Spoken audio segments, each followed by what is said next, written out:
நெய்வேத்தியம் YouTube channel நண்பர்கள் அனைவருக்கும் என்னுடைய பணிவான வணக்கம். இந்த பதிவில் நம்ம எதை பற்றி பார்க்க போகிறோம் அப்படின்னா, மாங்கல்ய நோன்பு திருவாதிரை விரதம் அப்படின்னு சொல்லக்கூடிய பெண்களோட தாலி வரத்துக்காக இருக்கக்கூடிய விரதத்தை பற்றி தான் நம்ம பார்க்க போகிறோம். கணவனோட நீண்ட ஆயுளுக்காகவும் வீட்டில் லக்ஷ்மி கடாட்சம் பெறுவதற்காகவும் எல்லாம் வல்ல சிவபெருமானை நோக்கி இருக்கக்கூடிய விரதத்துக்கு பேர் தான் என்னென்னா இந்த திருவாதிரை விரதம். அதாவது நட்சத்திரங்கள் 27 இருக்குது. அதில் திருங்கிற சிறப்பு பெயர் கொண்ட நட்சத்திரம் எதுன்னு பார்த்தீங்கன்னா இந்த திருவோணம் திருவாதிரை மட்டும்தான். சரிங்களா? இந்த திருவோணம் விஷ்ணுவுக்கு உகந்ததாகவும் இந்த திருவாதிரை நம்மளுடைய சிவபெருமானுக்கு உகந்ததாகவும் கருதப்படுது. அதுலேயும் குறிப்பாக இந்த திருவாதிரை மார்கழி மாதத்தில் வர திருவாதிரை ரொம்ப விசேஷமாக கருதப்படுது. சரிங்களா? இந்த தடவை நமக்கு திருவாதிரை விரதம் எப்போ வருது அப்படின்னு பார்த்தீங்கன்னா 26/12/2023 செவ்வாய்க்கிழமை அன்னைக்கு இரவு நீங்கள் கும்பிடலாம்.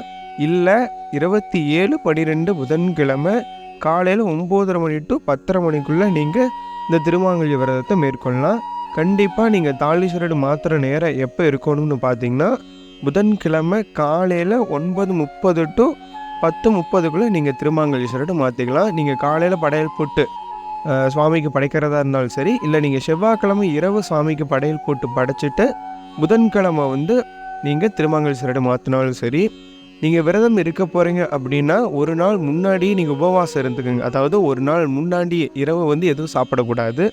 அடுத்த நாள் முழுக்க விரதம் இருந்துட்டு அதற்கு அடுத்த நாள் நீங்கள் என்ன பண்ணுறீங்கன்னா விரதத்தை முடிச்சுட்டு எல்லாருக்கும் அன்னம்பாளிப்பு, அதாவது மாங்கல்யம் பற்றி எல்லாருக்கும் தெரியும். திருவாதிரை களி 7 வகையான காய்கறிகள் கொண்ட கூட்டு இதெல்லாம் செஞ்சு எல்லாருக்கும் படைச்சு சுவாமிக்கும் படைச்சிட்டு எல்லாருக்கும் அன்னம்பாளிப்பு கொடுத்ததுக்கப்புறமா அதுக்கப்புறமா நீங்கள் சாப்பிட்டுட்டு விரதத்தை முடிச்சுக்குங்க. சரிங்களா?